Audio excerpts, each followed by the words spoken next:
மூன்று பாவத்திற்குத்தான் நிரந்தரமாக நரகத்தில் இருப்பான்.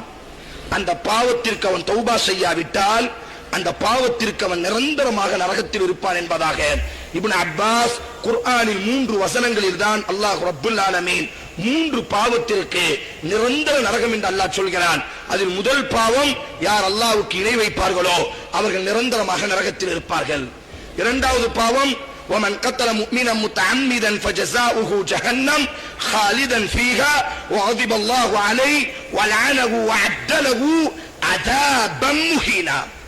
யார் ஒரு இறை நம்பிக்கையாளனை வேண்டும் என்று கொலை செய்வானோ, யார் ومن قتل مؤمنا ஒரு இறை நம்பிக்கையாளனை متعمدا வேண்டும் என்று யாராவது கொலை செய்தால் فجزاؤه அவனுடைய தண்டனை எல்லாம் خالدا فيها நரக நெருப்பில் நிரந்தரமாக இருப்பான்.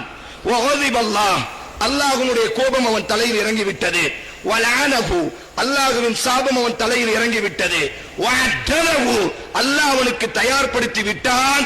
அஸாபன் கர்ண கொடூரமான வேதனையை அல்லாஹ் அவனுக்கு தயார்படுத்தி விட்டான்.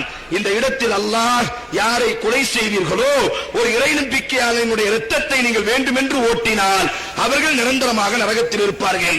மூன்றாவது பாவம், ஹும் ஃபீஹா ஹாலிதூன்.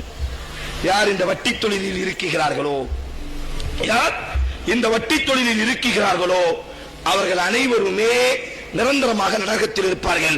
இது இப்னு அப்பாஸினுடைய கவுல், இஜ்மாஉல் உம்மா. இந்த உம்மத்தினுடைய ஏகோபித்த கவுல் என்ன தெரியுமா, சட்டம் என்ன தெரியுமா?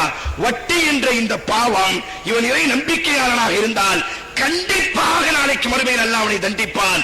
அப்படி ஒரு கால் அவனை மன்னிக்க நினைத்தாலும் அல்லாஹ் அவனை தண்டித்து விட்டுத்தான் அல்லாஹ் அவனை மன்னிப்பான்.